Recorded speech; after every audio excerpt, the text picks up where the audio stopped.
Hello, this video shows how to connect and set up your new Halo Smart Hub Mini. You will need a Phillips screwdriver, your incoming live and neutral mains cable, and the device itself. On the rear of the device are terminals for live and neutral. Connect your incoming cable to these as you normally would.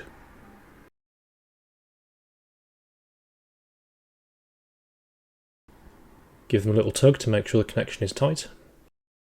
Energize the system and wait for the hub to boot up.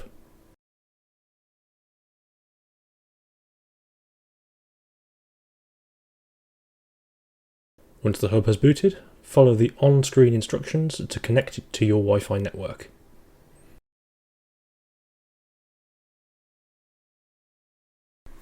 Once the Smart Hub is displaying a QR code on the screen, open the VIVÖE app on your smartphone of choice, sign into your account, and tap the plus button in the top right hand corner.